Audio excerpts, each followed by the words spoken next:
Warna kecap Pangandaran juga tidak terlalu hitam gelap seperti kecap-kecap yang ada di pasaran.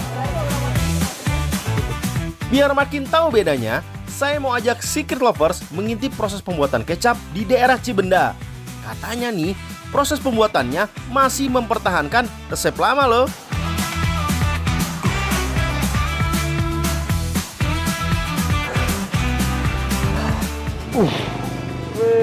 Beras nih. Hah? Beras pencitraan, nggak ngeliat apa? Ini tuh kacang kedelai. Kita mau bikin kecap khas dari Pangandaran, adanya di Cibenda ya. Ini atu-atunya nih kecap khas Pangandaran ya. Bedanya di mana? Nanti kita coba lihat ya. Kalau yang sono sih beda dari yang lain ya. Kecap buatan Cibenda sudah ada sejak tahun 1965. Sekarang sudah dikelola oleh generasi ketiga. Ciri khasnya ada gambar ayam jago di botolnya. Soalnya Kiai Haji Ahmad Jahidi, pelopor kecap ini, dulunya merupakan pedagang ayam jago keliling yang menggunakan sepeda. Ia membuat usaha kecap karena teringat pesan almarhum ayahnya. Jika usahanya menemukan jalan buntu, ia harus banting setir, membuat dan menjual kecap. Ya, ini dari hasil direbus kemudian dijemur. Kenapa harus dikeringin dulu, Mak? Kenapa harus kering? Ya kan kalau nggak dikeringin kan nggak keluar itunya jamurnya. Kan harus keluar jamurnya kan itu. Oh, jadi harus Iya. diratain dulu nih, biar harus, kering, biar cepat fermentasinya nanti ya, ya. keluar oh, gitu. keluar ya. Gitu. Tapi emang tiap hari terus begini ya, Bu ya? Ya enggak, kalau udah kering mah disimpan aja. Oh, disimpan aja. Ya kalau udah kering mah ini. Kedelai yang sudah direbus selama 2 jam dikeringkan di bawah terik matahari selama 1 hari, baru bisa masuk ke proses fermentasi. Kedelai dicampur air garam, didiamkan selama 4-7 hari agar tumbuh jamur dan airnya mulai berubah kecoklatan. Wah, ternyata kunci fermentasi di sini ada pada wadah penyimpanan kacang kedelainya loh.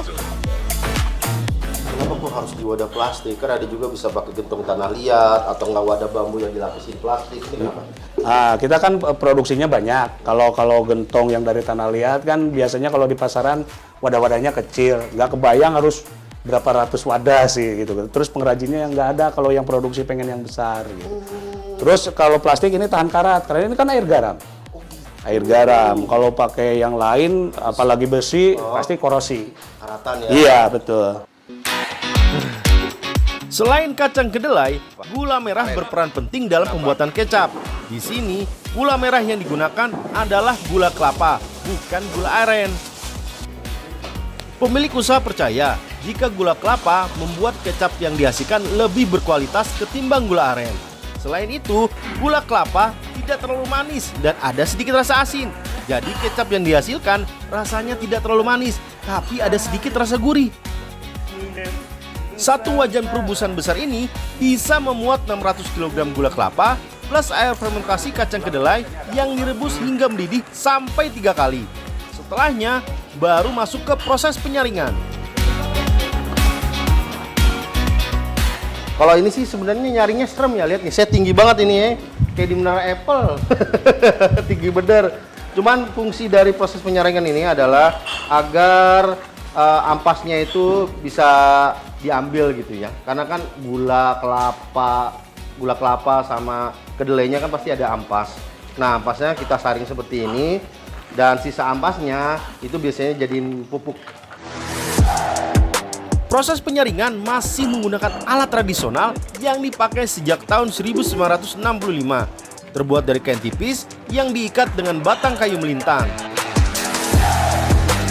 Nah, saat adonan kecap dituang ke saringan, sambil digoyang seperti ini ya, supaya ampas gula kelapa dan kacang kedelainya bisa tersaring.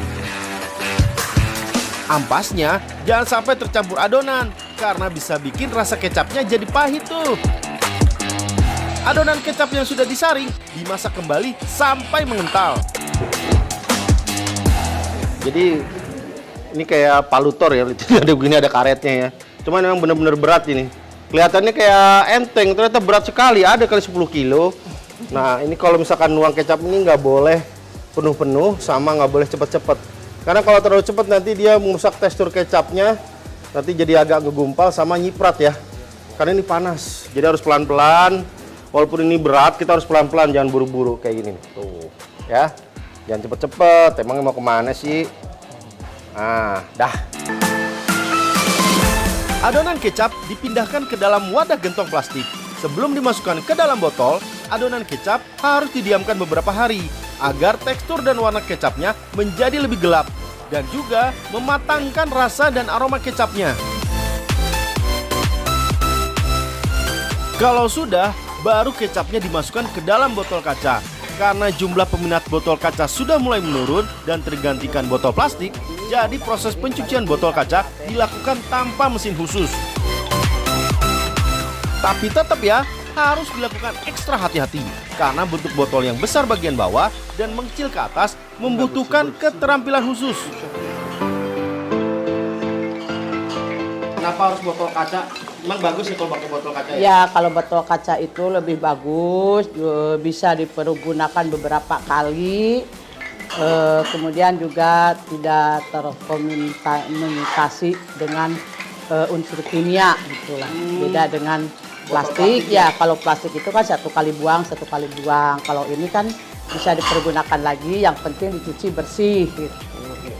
Jadi emang harus pakai botol kaca biar juga lebih higienis kan? Iya, Kalau betul. kalau botol plastik memang harus dibuang kan? Iya, harus dibuang.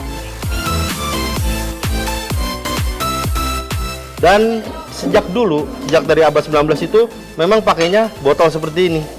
Botol kaca, kenapa? Karena dengan menggunakan botol kecap yang dibuat dari kaca, dia lebih steril dan tidak mengubah sensasi rasanya gitu ya. Kecap ini memang spesial dan hanya diproduksi di daerah Pangandaran saja. Penjualannya pun hanya di toko-toko area Pangandaran dan Batu Karas. Kecuali penjualan online yang merambah daerah Tasik, Banjar, maupun beberapa rumah makan di Garut dan Bandung.